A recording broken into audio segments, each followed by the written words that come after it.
Kerouac, who is a 1939 graduate of Lowell High School, who probably sat in some of the very classrooms that you sat in, and went on to become one of America's greatest poets. And today we celebrate the next generation of poets. And so we are delighted that you're here as part of the Lowell Celebrates Kerouac weekend. I want to quickly, but with heartfelt thanks, introduce the 3 judges who will have a really difficult job today. But they will be using the rubric that we shared with you to decide who will move on to the second round of the contest today. So Kurt Fanoff has been dedicating himself to this contest for over a decade. Neither one of us is actually sure how many years, but it's been a lot of years. He's an English teacher from New York and travels here every year for this weekend and this celebration, and we're really grateful to him for his dedication. Suzanne Beebe is from Lowell and is a poet herself.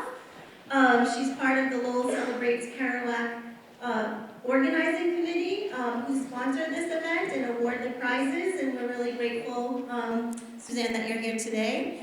And Charles Shuttleworth, who came all the way from California, San Jose, California, where he teaches English. He presented recently this week on Kerouac and was able to fit us into his busy Kerouac weekend, and so we're grateful that you're here for the first time, and we hope that you'll come back next year. So without further ado, I'm going to introduce Tim Graham, who is a Lowell High School graduate as well, goes by Zeus, has become a force in the local poetry community. He's going to give you a little bit of logistics about how things will work and how to respond when you hear something that you appreciate or are excited by. And then he's going to kick off today with a poem of his own. So please welcome Tim. Zeus.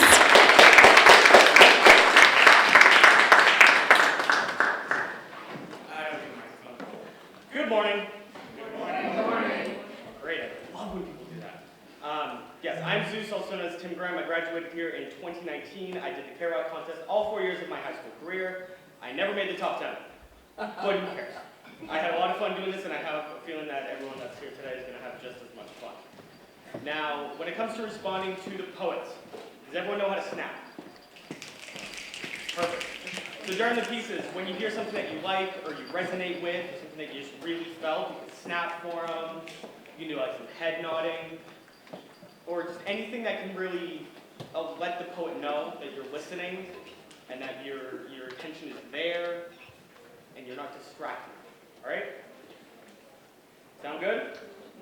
All right. So, all of you know how this works. I'm going to run through everybody once, and then the judges are going to deliberate, bring back the top 10. They're going to do their second pieces, go back and deliberate, and then we'll have a winner. Thank you. All right. I'm going to start this off with my own piece that I wrote probably about a year ago. I was going to do the piece I wrote for the Kerouac contest, but I realized it really wasn't that good. So.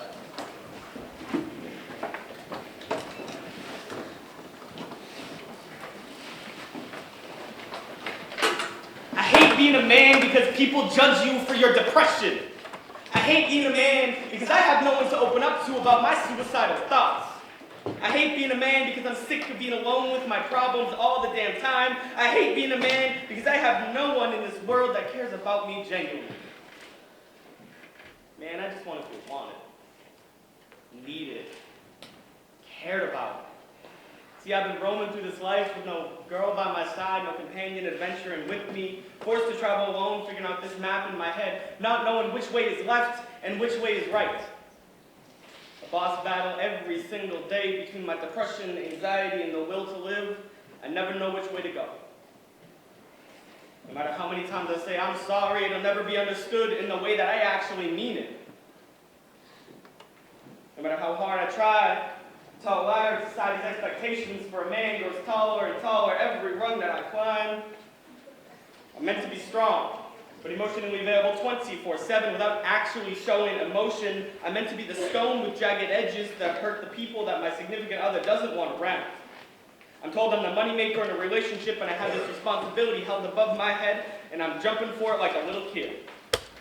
I'm dependent on my parents to have grandchildren, but how am I supposed to care for another life when I can barely remember my own damn coffee order? I hate being a man because society depends on me to depend on myself while holding the weight of everyone else's problems on my shoulders when I can barely hold my own.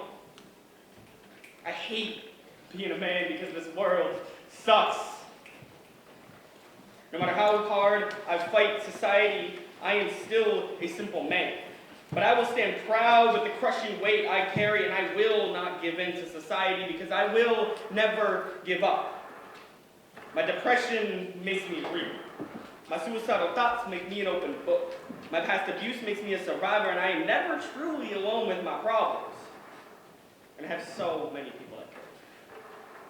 I may not have a partner, but I sure do have a group of dedicated friends who stand behind me and beside me in this psychological tug of war. I can freely express my feelings behind a microphone. Society does not own me. My shoulders may seize under the pressure, but they will hold strong. I may fall, but I will stand back up and keep fighting. After all, it's all I've ever known.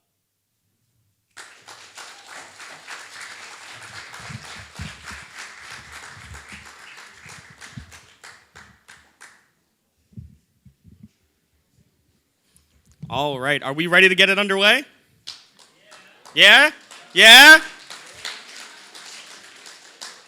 All right, so I'm going to let you guys know who's on deck and then who's coming up first, all right? So, we have Ezra, you are on deck, and first up today is Kayla Mao.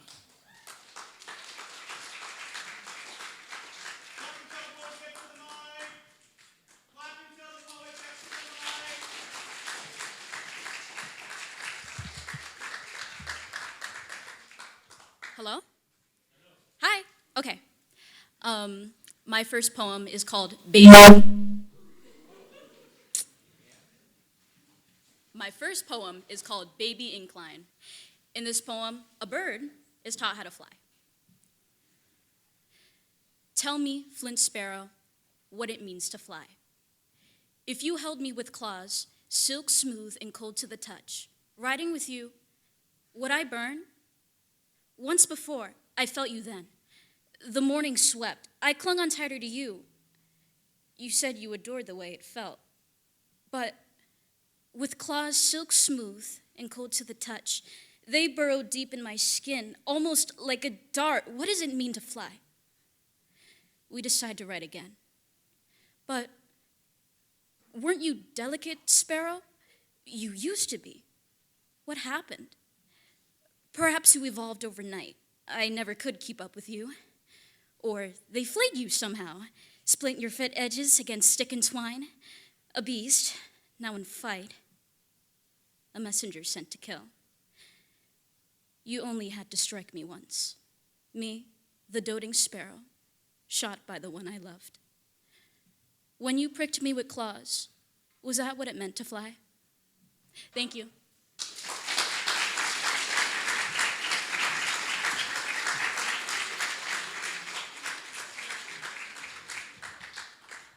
All right, we'll give the judges just a second to figure that out. And in the meantime, for everyone that is aware, we do have other poetry opportunities in the city of Lowell besides just the Kerouac contest. There's a group that's called Free Verse. That is a group of mostly high school students that do slams against other high schools and other organizations. I was part of that. It's a lot of fun. You also get opportunities to go into middle schools and teach those kids how to write. So if you are interested, then during the break between round 1 and 2, come up to the front to Douglas Bishop over here, and he'll help you guys with that, all right? Judges, you guys all good? All right. Phonethida, you are on deck, and the next poet up is Ezra.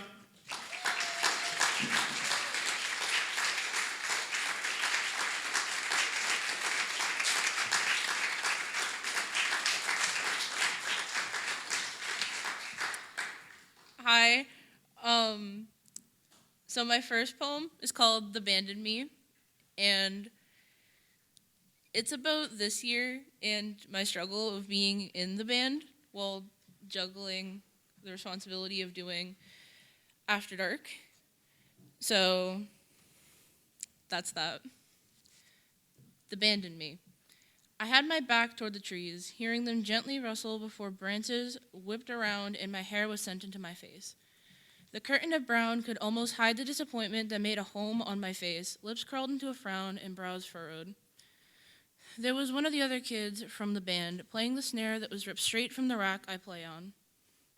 Why am I subjected to this torment? They never bother to show up, but I get my things taken away, despite being here when I don't have to be. The sun was already burning my face, but the anger I felt in that moment made it worse. It couldn't even be described as anger. It could only be described as resentment. I hated that person. My problem was secondhand to them. Did they care? Not once did they show it. They walked around, never practicing. I was left on the verge of tears on those risers by the field. I felt cold. The idea of being subjected to such cruelty made me shiver even, with a sweater tightly wrapped around myself. There was nothing I could do. There was never anything for me to do. It's not the band. It's the band and me.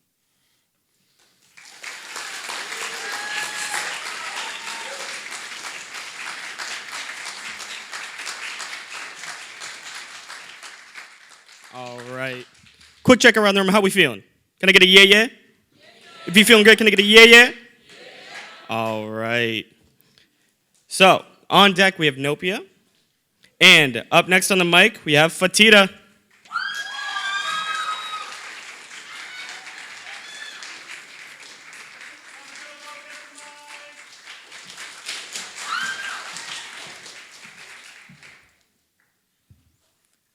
Hi everyone. So the first poem that I want to present is called The Human Eyes, which I had written 2 years ago. The purpose of the poem is to show how sometimes humans can see the struggles of others. So I will start.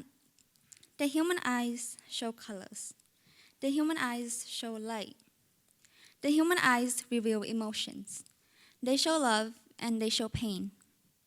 But the human eyes, it cannot see struggles. For struggles are not pimples, arriving unexpectedly on one's forehead. The eyes cannot walk down the street and notice the pain inside others. They can only notice the pain on their own screen. The eyes catches the fire burning a building, but it cannot catch the fire burning someone. For this fire is not founded in the air, it is found within. The human eyes is focused on its own pain, focused on its greed, its desire to win. For the eye cannot see someone with a rose, and cannot detect the dying nectar, but it can see the blooming flower. It sees only one to suffer in that mirror, but it does not see everyone mirroring its own suffering. The human eyes can see everything, everything from the dark sky to the blue clouds, to the cheerful smiles or rueful laughs, from high mountains to low sea.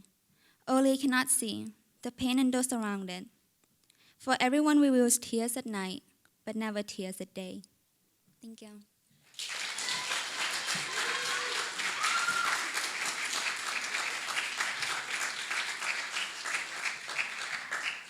All right. We got some great writers here today.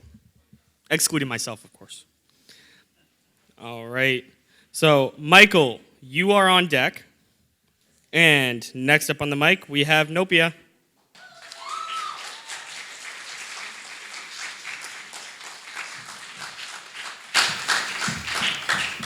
So I wrote this poem like 11 a.m. before the day it's due, and the poem is linked to my identity as a star girl. She is a star girl. She added people their birth info as introduction. The sky is her form of divination, as everyone knows how indecisive she is. Earth was once called her first home. She gave into the pushing forward through the waiting Milky Way. She sailed the sky, scattering the unrequited love kisses to the heaven. Her heavenly, motherly hand guided the strays, reminding the star that they aren't just lovely, lonely pearl, but the connected to the strand of her hair, traced it by the delicate touch of hers. She is a silent space between thoughts, an eavesdropper to the language that's formed by the tongue. I am a star girl, freely sliding on the Saturn ring, serenading with life on Mars, dipping my feet in the river of northern light, taking light years walk to the fridge. The star burned brighter after I rise. The universe that's a dark place, so vast and touchless. You unknowingly search for my light. I illuminate the darkest bit of your very sky. My laughter echoes the cosmos. Unearthly visitor strays from my first home. With the flick of my finger, I am light years away from you. The insatiable desire to explore the unknowns of me. You'll just tire yourself out round and round in my orbit. I am Nyx, a primordial goddess who emerges from the dawn of creation. You are merely a shy little star that competes with others to recite the sparkle in my eyes. Sign, your supernova.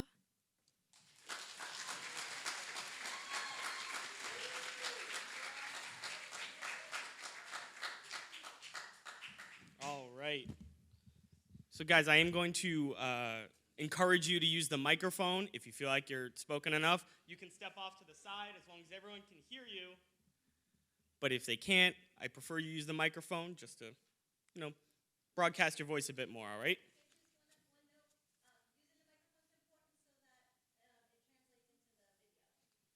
What she said. So real quick, on Mondays, there is a club for poetry and other types of writing. I believe the first meeting is on the 17th? On Monday the 17th, right after school, in what room? 713. I guess everyone knows about me. That's good. So if you guys are interested in that, during the break again, come down and see me in Douglas, and we'll help you guys out with that, all right? So, Gabriella, you are on deck. And next up on the mic, we have Michael.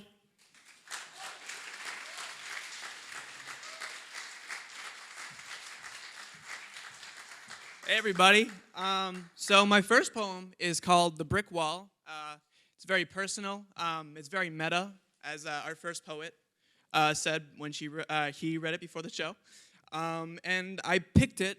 I flipped a coin and I picked it. So I had a whole speech planned. It was going to be really good, and then I messed it up because I'm nervous. So let's read it. There's this brick wall ahead of me. Each brick represents all my insecurities.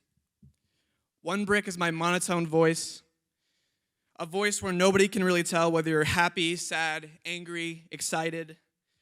The truth is, I don't know how I feel most of the time, and I don't know if I really care. Another brick is my awkward body, my lengthy legs, my girlish hands, my posture that makes me look like the hunchback of Notre Dame. Don't laugh at that. I'm just kidding. It's fine. I could spend this whole poem explaining every brick, but that would take ages. I don't want this poem to be a sob story because I know one day this wall will be gone.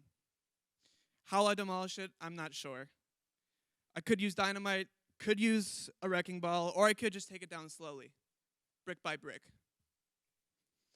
All I know, and all I care to know, is that one day it'll be gone. And in its place will be a garden, not one of grand beauty, but one filled with crops that could feed a village. One day.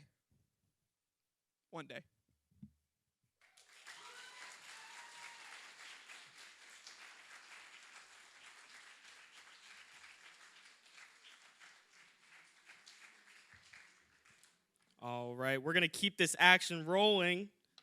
So, Tiquan, you are on deck. And Gabriella, the stage is yours.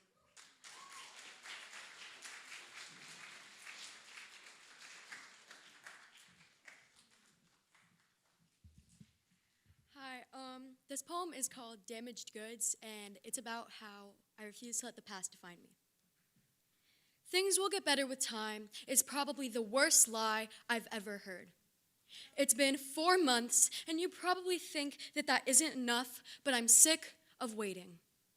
I waited 11 years to leave a place that brought me tears, and now that I finally left, the cracks in my glass are yet to mend. Maybe I'm just broken. Maybe I'm as unwanted as damaged goods. Maybe it's because I've been shattered and pieced back together, but nothing's ever really stuck as it should. I've tried to tell myself that I'm not my past, but that mindset never seems to last.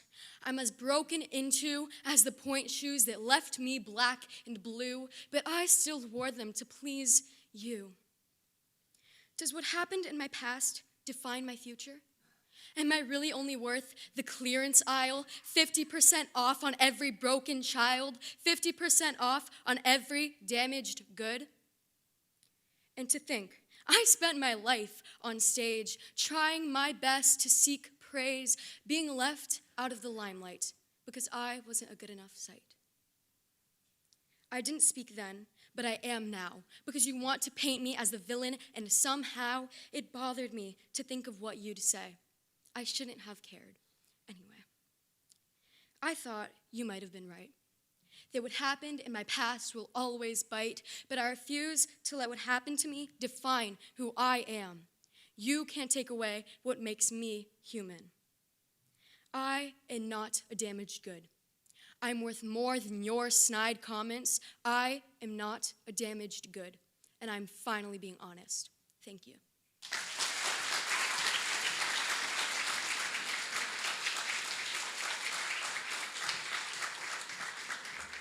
All right, quick check-in. How we feeling? Can I get a yeah? Can I get a oh?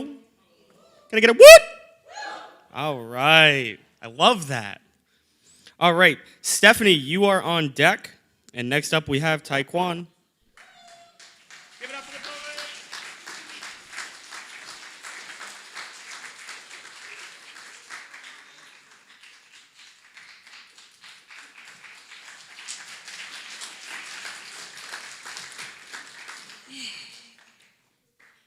The first story I'm going to be reading is called A Boy Named K.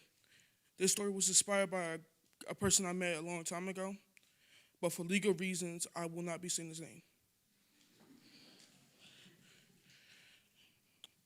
Wishing every night under the moonlight to be no one like everyone else. Praying, crying, whining, and still no magic in sight. Every day, this boy always goes through the same routine.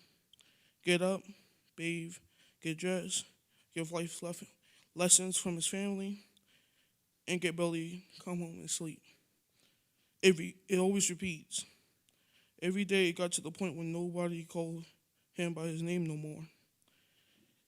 His name was lost in time because of all the bullying.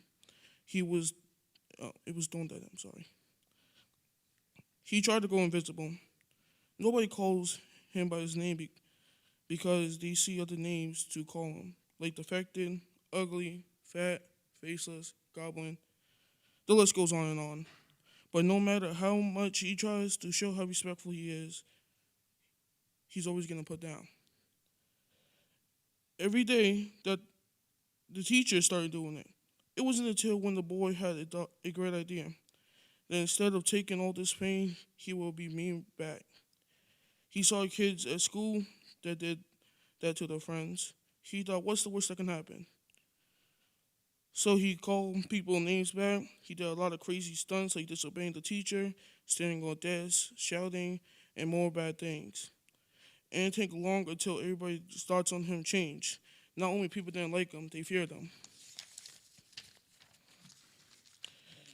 They were creeped out and worried about the things he was doing.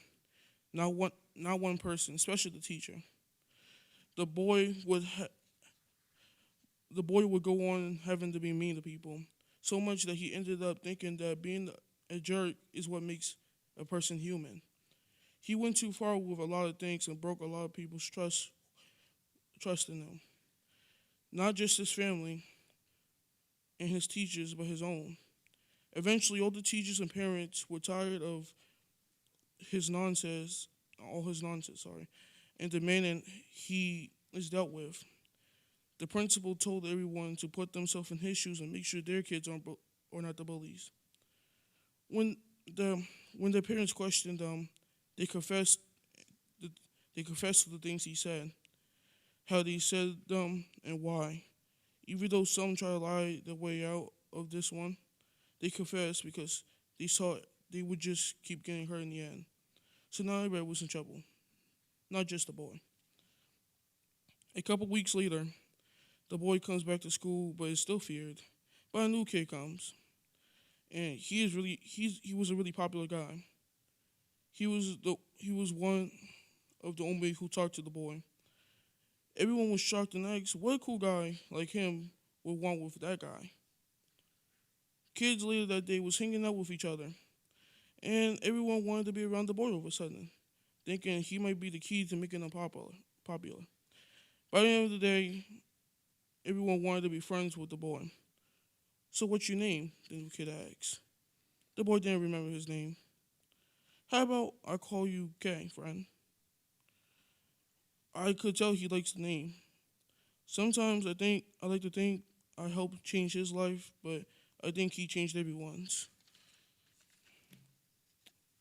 That's it.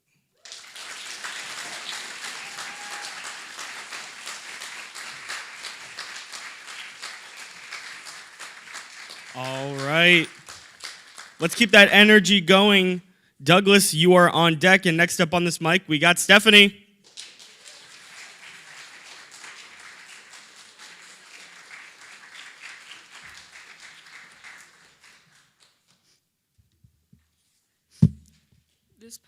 This poem is called Friends, and it's just a short poem of some people who I thought would never leave me. Friends. Laughing together, all the tears we shared, each other's company, please don't grow distant. I held on to you for as long as I can, but you slipped away from my hands like the frog we caught at the pond. No more laughing, tears all alone, just me all alone.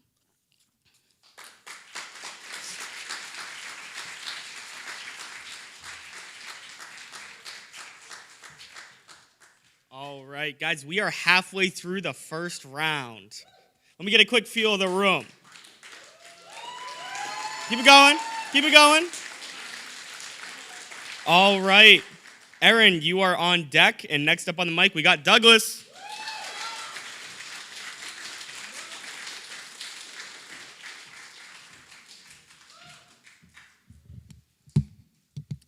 You guys can hear me, right?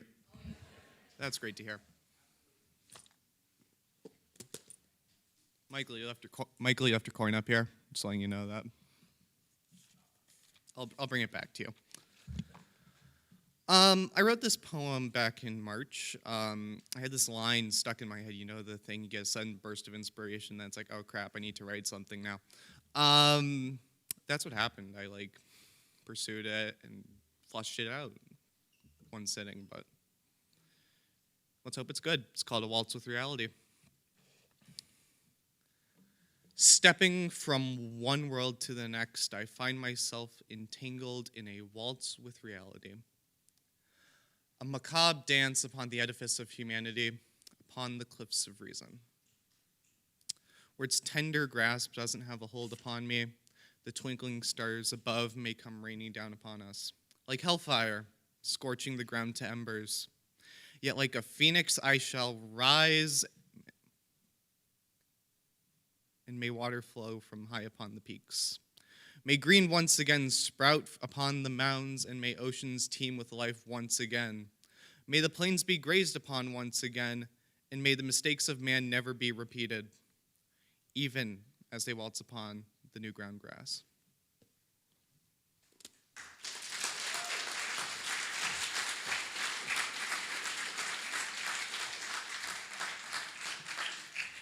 All right. Can I just get a quick round of applause for the judges? They got the hardest job in the room. All right. Keeping that energy going, Rachel, you are on deck. And next up, we got Erin.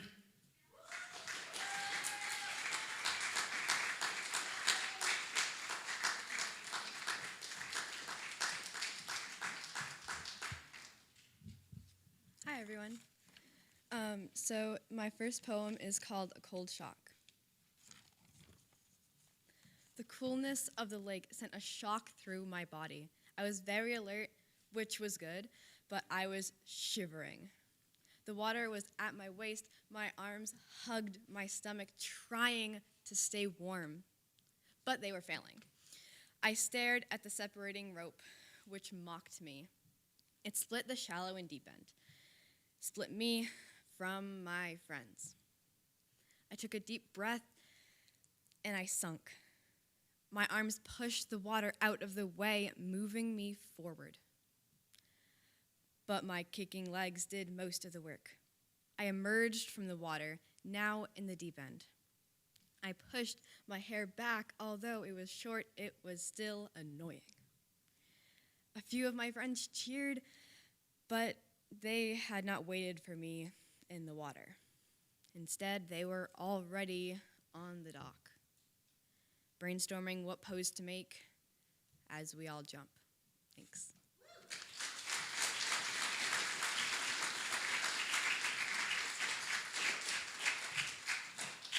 All right.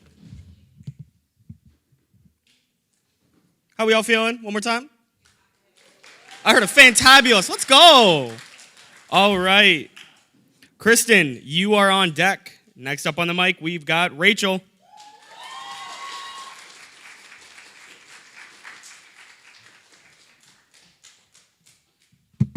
Can everyone hear me? Okay. Hi, my name is Rachel, and I'm a freshman. I wrote my poem about a year ago as I was overcoming a streak of loneliness. In my poem, I personify hardship and show how it's necessary for growth. And at the end of the day, it's better to feel something than nothing at all. My poem is called The Shadow Man. A young girl has lost her way in a dark void of her own disarray. With nowhere to go, she stops. There is numbness, there is nothing in her watery eyes. The void feels truly empty, yet now she has company. She looks upon a shadow. There is light, there is hope in its luminous eyes. It guides her home, reminds her she is not alone. It bids the girl good night. There is pain, there is sorrow in her watery eyes. Her room, now blue and barren, shall forever remember the Shadow Man. Thank you.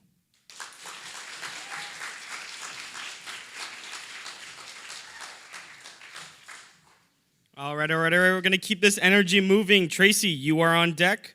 Next up on the mic, there's Kristen.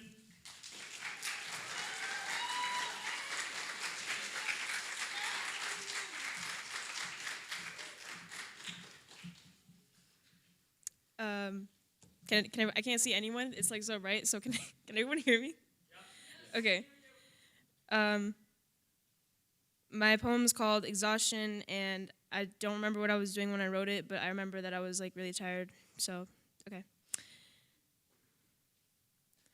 On the edge of deep slumber, I have forced my eyelids to open. I'm beginning to wonder if I'm dreaming awake again. Damage from head to toe, limbs forgetting their function. I can't explain to anyone I know what'll follow is their compunction. There's an undefined substance for which I crave day and night. Before my inevitable comeuppance, I'd like just a taste of its delight.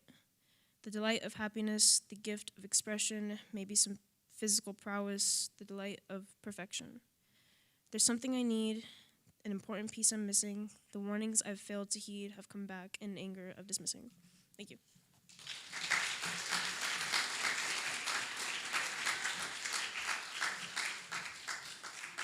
All right. We have just a couple more writers in this first round. All right. We're going to keep it going. Johnattan, you are on deck. Next up on the mic is Tracie.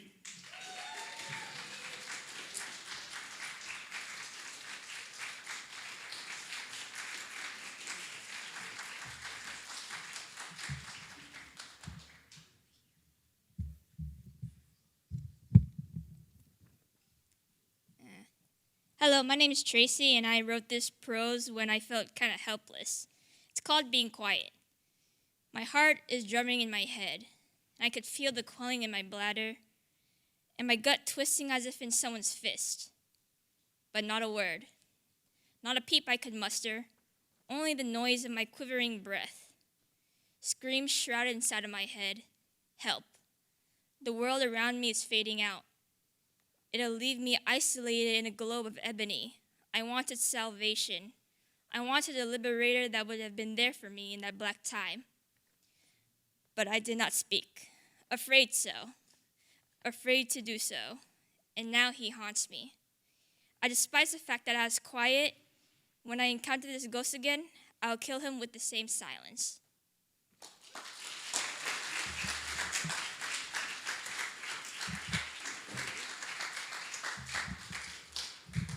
All right, keep the round of applause going.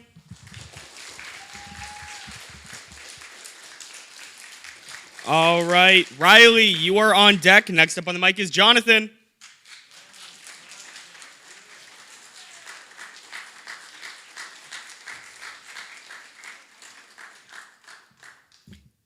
Is there a restriction to what I can say? Subscribe to Johnattan Pin on YouTube. I have to pee so bad. It's bigger. Oh yeah, this is a poem about nothing. It's bigger and deeper than we can imagine. Tinier than speck of specks in the night sky. Each speck is made of different things that burn too bright for the naked eye. And it's all gone before you can say bye.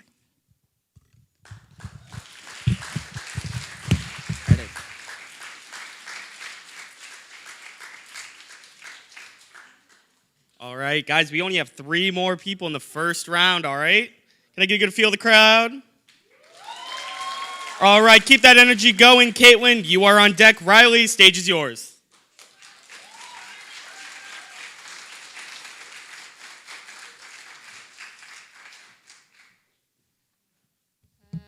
Hi, am I a good volume, or is that okay? Am I a good volume now? Hi, I apologize if I sound a little bit gross. I'm recovering from a cold, so I had apologies ahead of time. Just gonna move this out a little bit. So this is I wanted to write like a poem about like a message, I guess, with something more like a deeper meaning. But what really came to mind was a scene from a story that I'm writing. So this is a very narrative poem.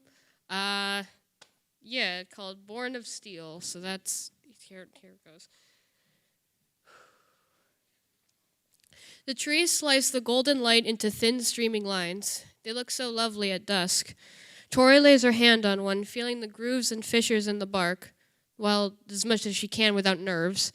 She continues walking past, not daring speak a word, too afraid to disturb the natural peace she's already invaded. The quiet hum of motors somewhere in her is a stark reminder this illusion of life is contrived at best.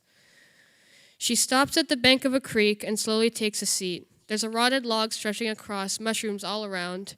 Humid air and dewy grass leaves her shell enclosed, slightly wetted. She leans back on a tree, shutting her eyes. For once, she feels calm, relief swelling her being. And soon, as the sun begins to disappear behind the horizon, the forest awakens. Small frogs and toads come out to sing, small bugs crawling on the twigs and grass around her as fireflies begin to materialize and dance. Tori sees a deer in the distance, looking and sniffing at a stump curiously. A royal blue butterfly flaps over to her, landing ever so softly on the tip of her nose. She's in awe of the beauty that is nature and of its overwhelming willingness to make her part of it. She thinks maybe she was mistaken before. She thinks maybe she, despite being born of steel and aluminum, could too learn to truly live.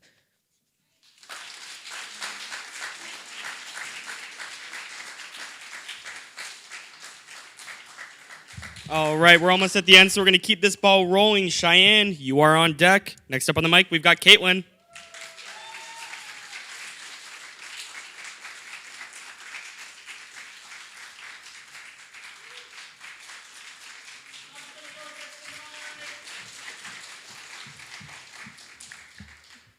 Is this good?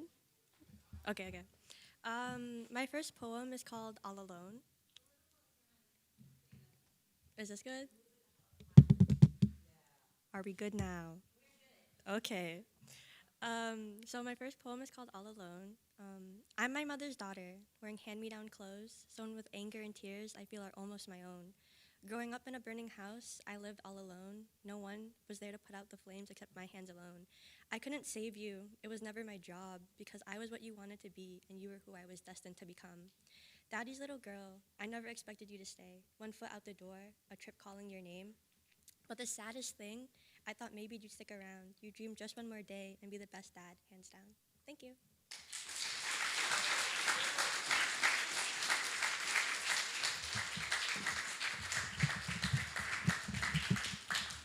All right, guys, I'd say we have somebody else on deck, but we don't. It's crazy, right? We're at the end of round one. So last on the mic for round one is Cheyenne.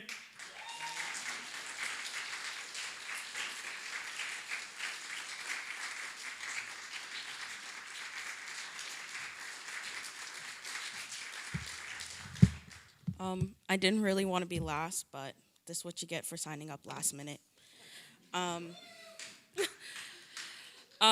This is the first time I've ever shared my poetry out loud.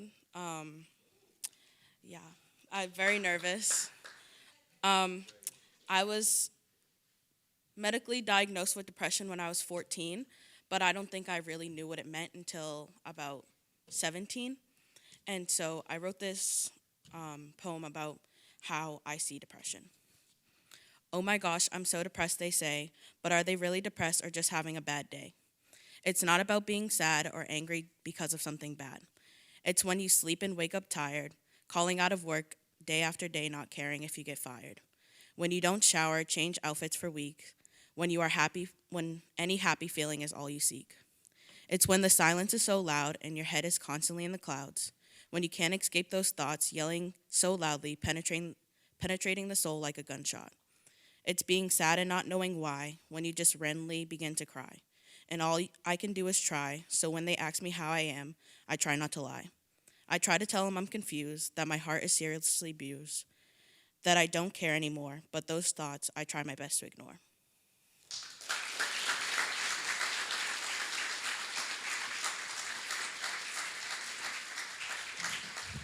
Guys, we're at the end of round one. Can I get a round of applause for everybody that's been up on this mic? Oh. All right, judges, you guys now have the hard decision. Can we get another round of applause for the judges? All right. They are going to determine our top 10 poets who will participate in the second round. Here are the top 11. Kayla. Nophea. Michael. Gabriella.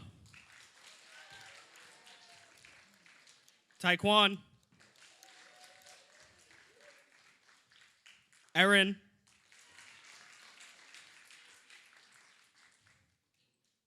Rachel.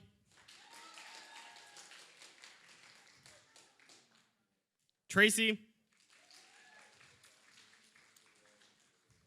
Riley. Caitlin. And Cheyenne. Give all the poets a round of applause while they come up to the stage. All right, real quick, I'm going to talk to them, so yeah. Congratulations. Welcome to the top 10. The hardest part has only just begun. They have to narrow down from the 11 of you down to 3, and those 3 get the prize. All right? So bring your A game, own this stage. All right? We're bringing you up in reverse order, so we're starting with you, Cheyenne, and working our way back around. Judges request. You guys ready? Reverse. Yep. So the opposite order from how you guys did the first round, okay? Sound good? Good luck, guys. All right, we are ready to start the round. Everyone give a round of applause for everybody up on stage. Give a round of applause for yourselves, for the judges, for the teachers.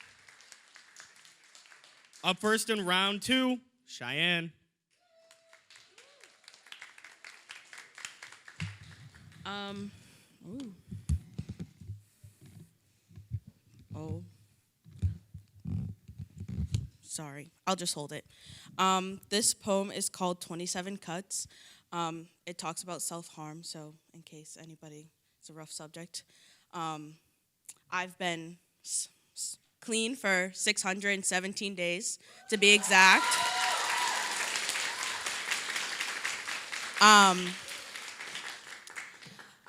I wrote this 300 days after I had a week visit to Bournewood, and it was just a time for me to recheck myself for a week, so I wrote this after.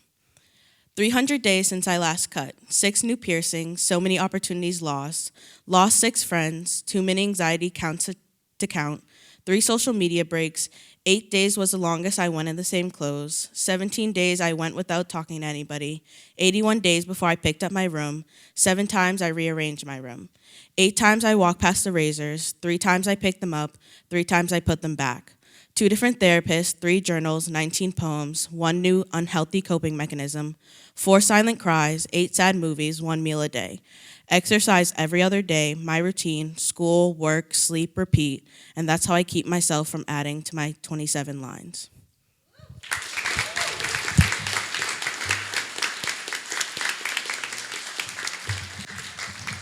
All right, guys, keep it up. Keep up the applause. Keep it up, keep it up, keep it up, keep it up. Riley, you are on deck. Caitlin, the stage is yours.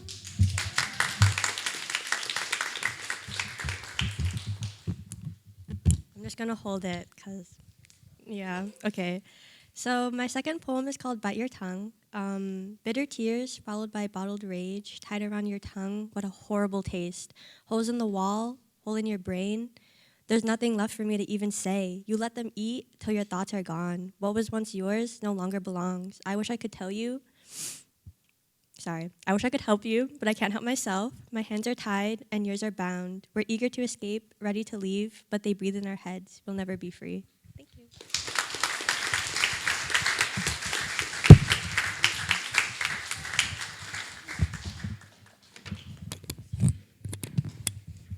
MVP mic stand over here actually working. All right, keep the applause going. Tracie, you are on deck. Riley, all you.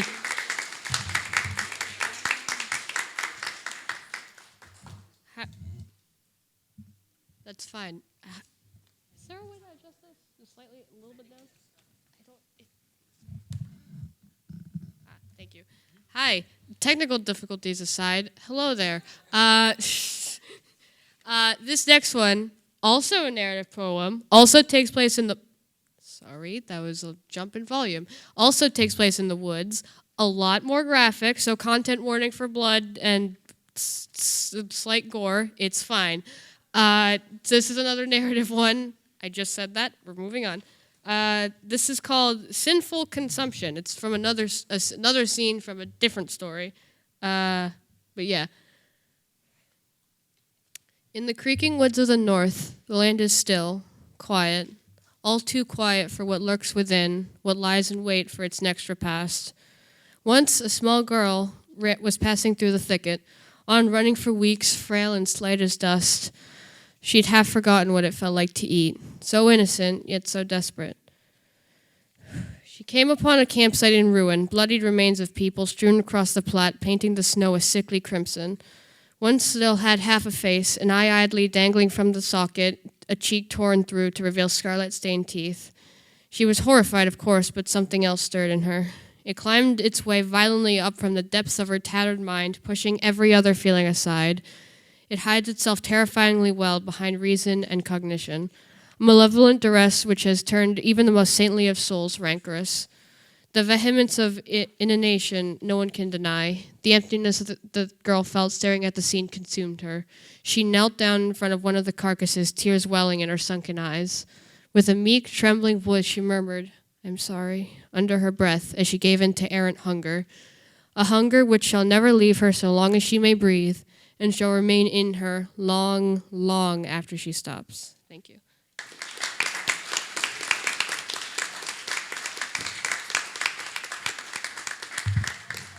All right, we're going to keep it rolling, as this mic is too short for me. Rachel, you are on deck. You can start applauding. Tracie, the stage is yours.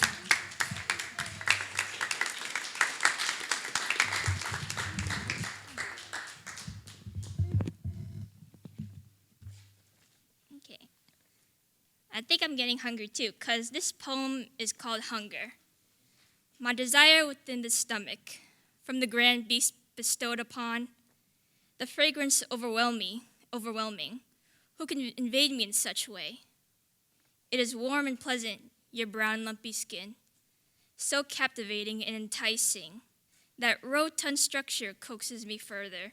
In widespread of arms, equipped your curves I did, oil painted my fingers, unable to resist, to look at clean and savor that salt flavor I thirst for. With my mouth agape, entering in, warmth imperializing the taste glands, continuing with the saliva that daubs you. How petite you were, that I consumed you whole. Ripping your bodies apart by piece, grinding against my teeth, the mechanism of my eating, 8-piece chicken nuggets.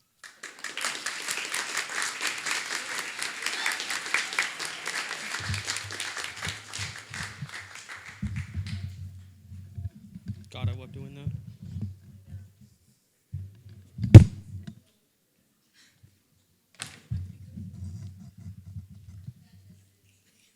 Sometimes. Oh, all right, whatever. All right, Erin, you are on deck. Rachel, the stage is yours.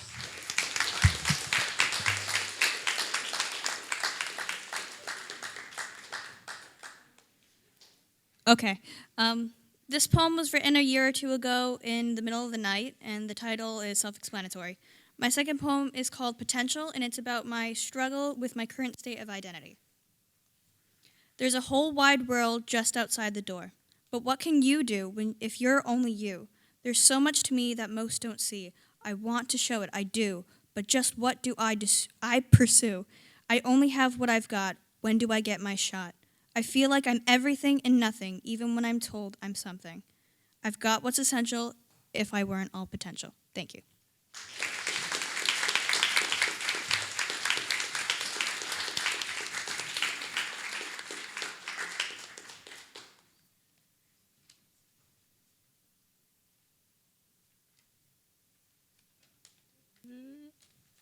Is it on? Oh, it's on. Cool. All right. I'm just going to stand over here because I like this space better. No offense. All right. Tiquan, you are on deck. Next up on the mic is Erin.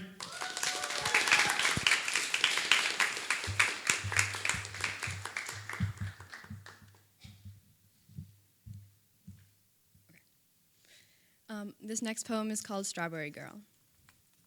Her eyes are a mid-shade of a blue-gray. They bring with them a scene of an ocean on a foggy day. The fog blocks out most of the scenery, but through it you can make out the blue waves. They crash onto the shore, then retreat again back into the fog. You could watch the fog all day. It is not mysterious, but nevertheless, it is fascinating and cool. She reminds me of a summer strawberry. Her face is freckled with a million little seeds, as many dots as there are stars in the sky. I have tried to count before, but I get distracted by her foggy ocean eyes, or her contagious smile, or some jokes that she cracks. She is bright and energetic and friendly to everybody. But most importantly, she is as sweet as a summer strawberry. Thank you. All right. Guys, we are halfway through round 2. We're getting down to the wire here. All right. Gabriella, you are on deck. Tiquan, the stage is yours.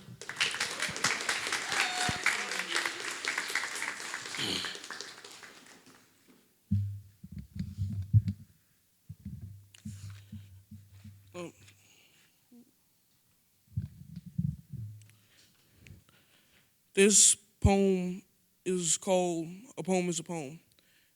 This poem was inspired by the person that this event's for, Jack Kerouac. I'm sorry if I ain't saying the name right, but I wanted to see I wanted to see his I wanted to feel like his perspective on how he writes his poems and stuff. So this is a poem. A poem is a poem. A poem is a poem with only hope it will grow, like a plant with life or a planet with rising day. A poem is a poem and always growing to shine like a sunflower on a brand new day. It can make your relationships grow by saying, hey, all poems are different and don't have to be anyone's business, but a poem is your poem, and it matters how you want it to grow. A poem could be a matter of life, and it will grow like hair at night. It can expand to other opportunities. It could have people come together like a unity. But at the end of the day, a poem is a poem, but I would like to call my poem a home. Thank you. All right, keep that applause going. Michael, you are on deck. Gabriella, the stage is yours.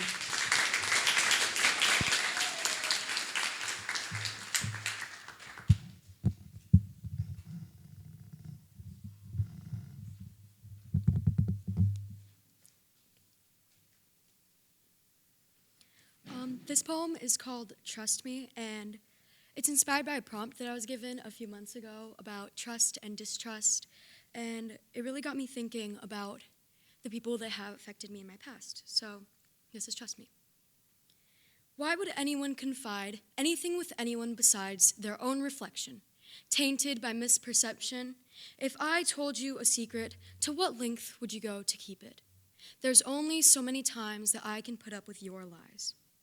To believe, to trust in anything you say would be a bad choice for me to make. The knife you pulled out of my back drips with tears rather than blood, as you'd expect. It left a wound too deep for me to fill with anything. Your mask finally unveiled, to reveal the deceit in everything you ever told me. The rose-colored glasses I wore hid all the signs that I'd ignore because the flags were only flags. They couldn't be so bad. They couldn't be so bad. If the key to trusting is transparency, why wouldn't you tell me? Maybe then you would have found an excuse, but now I'm alone with the reflection of the girl you'd abuse. You take advantage of me, paint every problem you see. That way my image is perfect, just another displayable object. You made me believe every lie. How could you have looked me in the eye without wanting to cry, knowing I'd die without knowing the truth?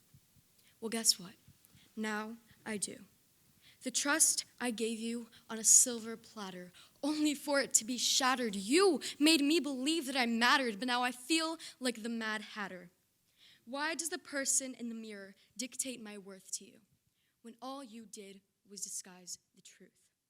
The only trust I have lies in my own hands, yet I don't trust myself to trust anyone with it. Thank you. All right, just a couple more poets on the mic today. Nophea, you are on deck. Michael, it's all you.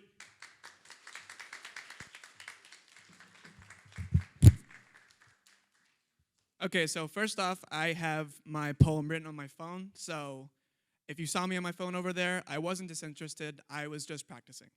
So with that said, this poem is about relationships. I don't like to get sappy, but it's not strictly romantic. It could be platonic too. It's up to your interpretation. So it's called One Shirt World. It's a one-shirt world. We'd all give each other the shirts off our backs. I know this because I wrote a poem similar to this when I was 8. I was 8, it was bad, sue me. Even though my shirt is torn and tattered, I would give it to you in a heartbeat. I only got one shirt. Return it to me and sew it up a little bit. That would be great. Let me borrow your shirt and I'll sew it up while you sew mine. We'll use beautiful different fabrics to fill in the tears and the gaps and the holes. And one day, like the Theseus ship, our shirts will be totally different. One day we won't be able to sew each other's shirts. We won't know how to sew each other's new, beautiful fabrics. But that's okay. We'll both find someone else who can. I'm just glad we could sew each other's in the meantime. I'm glad I met you. I'm glad we sewed shirts.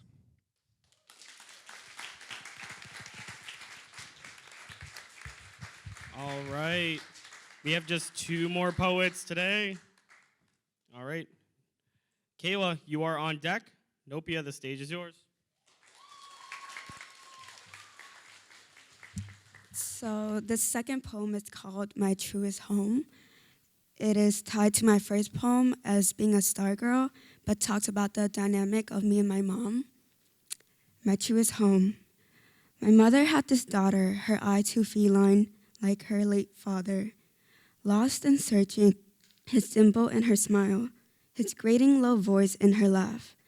I've always been a potent target to my mother's anger. If you were to ask me on my mother tongue, I can only reply words of stoutness and foreign. You who womb with my space pod. I who serve as a reminder to the unlived potential you could ever be. Neither you or I are the enemy in our planetary system. I reject the patriarchal mandate that you had to swallow, the resentment that built inside of you as you subconsciously swirled the black hole inside of my gut.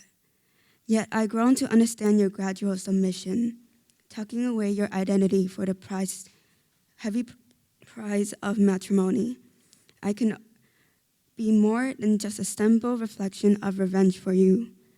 Mother, can you wash my hair? Your finger as my comb, soothing all the agonizing aches my thought had pulled.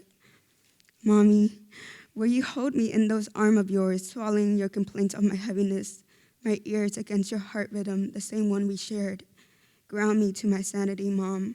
I'm still your little girl. You would tuck my thoughts behind my ear, batting away the curious comment when I have became such a baggage to you.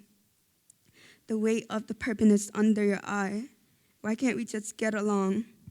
Hold me tight, strangle me again with your umbilical cord, and call it tough love.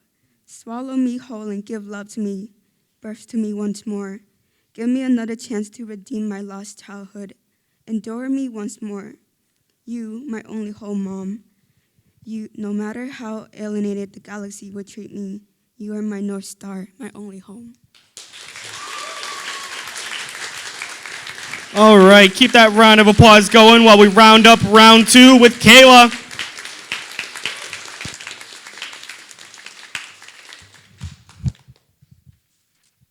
Hi. My poem today is called Notice to Prisoners. In this one, a king passes, and the prisoners of his kingdom are made aware. One person reminisces. They'll address this letter to friends of the old crown and those saddled with his future. Crafted with something careful in his hands, but wicked in the way he acted. Was it out of cruelty or a premonition? The king is dead. Long live the king. You wonder how much control he had during his reign. In reality, you already knew. You're 10 years younger when you meet him for the first time. You'll wish it was your last. And those sunken eyes you know now, they used to be bright. Still, somehow, miraculously, still hold a candle to the young man that promised a part of the world just for you. But war is not easy for anybody who braces it. Just by the wonders of this great wide world, you ended up as his enemy, an opposing side. And those opposing forces had beat against twin backs until all you two could do was beat back. The king was victorious in the end, of course, but it didn't seem like he was proud of it. In the end, he never was. But you knew that already, right? So, when this message eventually reaches your small cell, quiet and fit for someone much stronger than you, you'll wonder why you waited for his Midas touch instead of offering yours. Thank you.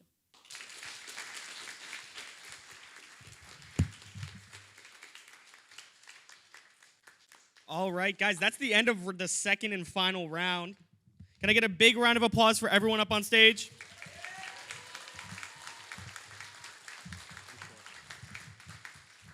Judges, I know you guys had a very hard time in round 1. It does not get any easier.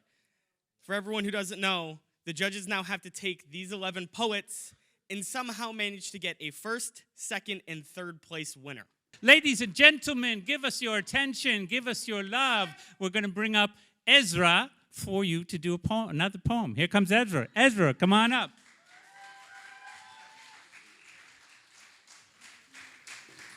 Hi again. I'm going to do my second poem since I didn't get to read it. It's called America because I think America's unfair. That's the background info. So, America.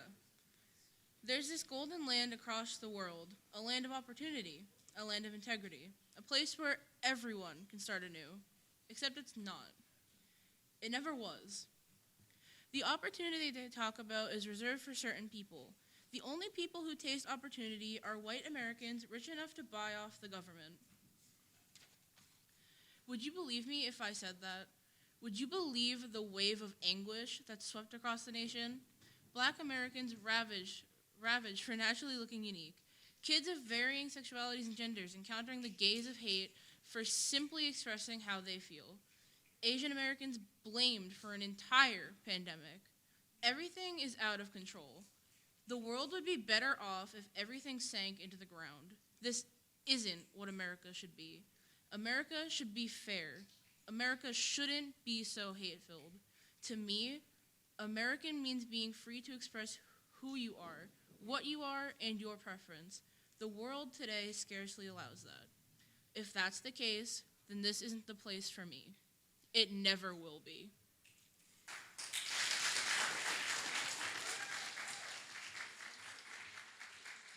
Thank you, Ezra.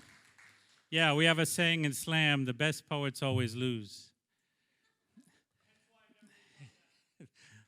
That's right.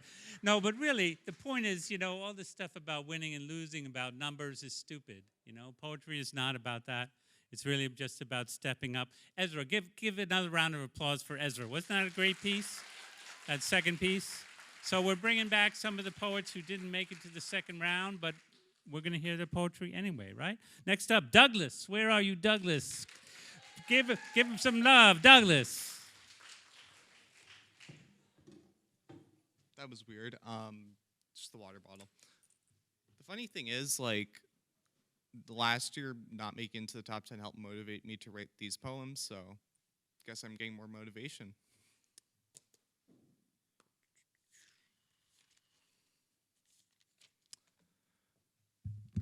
This one's called Aged Oak in Noonday Sun.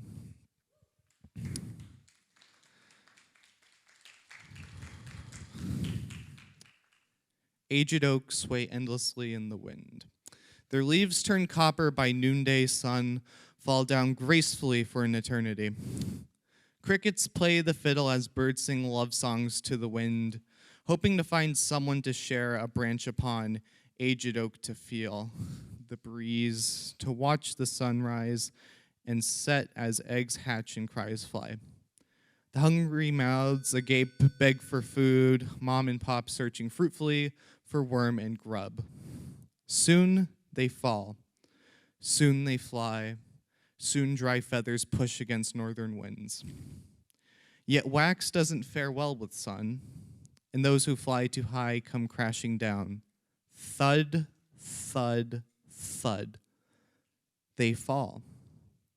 Yet they rise up again, noonday sun and northern wind, to try again anew.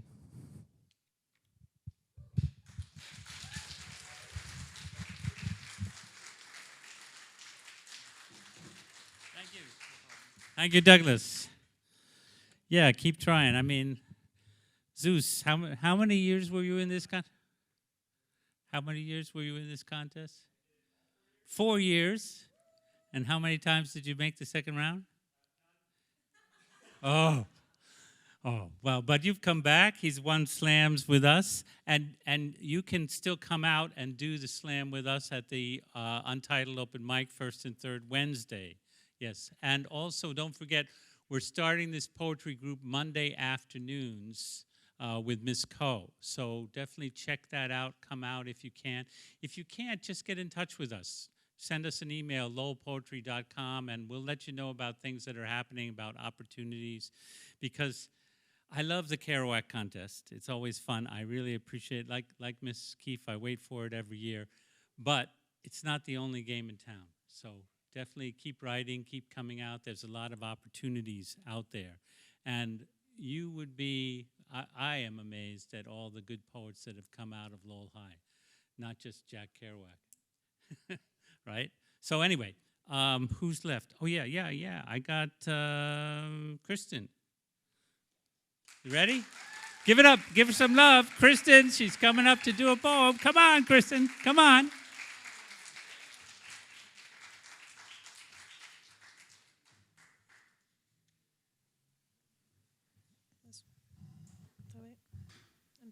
Okay. I can't see anyone. Can you guys hear me? Okay. So this poem is called The Old Man. And yeah, okay, I'm just gonna read it. I'd never greet him in the mornings or acknowledge him at night, but whenever I was summoned, it always stirred fright. The call was never urgent or dangerous whatsoever, but one night I was caught in the act of carving my smile. And the old man couldn't stand it. He saw it as vile.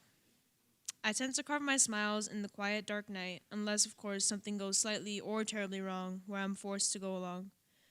When I have to go along with an uncomfortable situation, I slip into a corner, a space out of sight, carve a smile, and walk out with delight. But now the old man has revoked me of my tools. I endure my situations trying to be still, attempting to enjoy something against my will. It's been 3 months since the old man took my tools away. I've realized he does not want to be the bad guy. He sees I have potential, and he wants me to try. I've come to understand that the only villain in my story is me. I can't steal my tools back, but I can get more, and when I do, I have a plethora of places to store. So now I go against my will to places with people and situations I will never enjoy. I carry my tools with a goal to fulfill, a life of my own to destroy.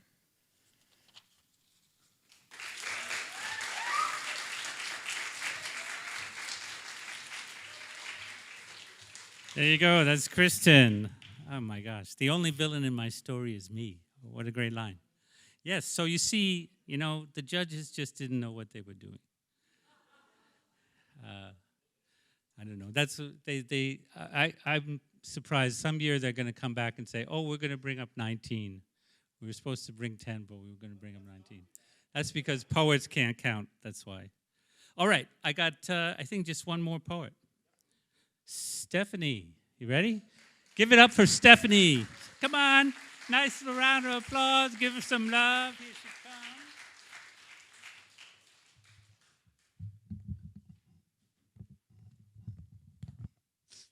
comes. This poem is called Darkness. I'm just going to read it. In the dark, all alone, feeling lost, away from home, I see a light, close I go, following my hope. Little did I know my biggest fear was going to show. Dark again, lost my hope. I hear a noise, I run far away from it. I just need to go. I'm lost and I'll forever stay here with no hope.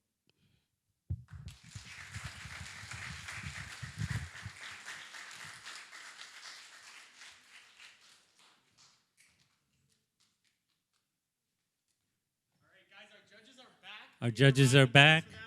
Give a round of applause for Zeus for hosting all of us. Come on in, judges. Don't worry, we won't hurt you. Do you guys want to come up on stage? No? No? Okay. Guys, they actually managed to decide a winner. Can we get a round of applause for the judges again?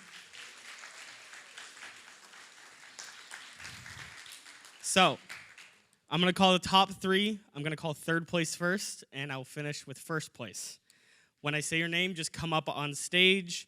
We're going to get a picture of the three of you, and we'll run through some other stuff. So you guys ready to hear the winners? Are we ready to hear the winners? In third place,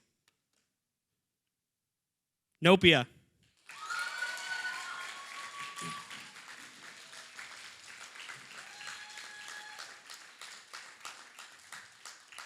In second place, Chayenne.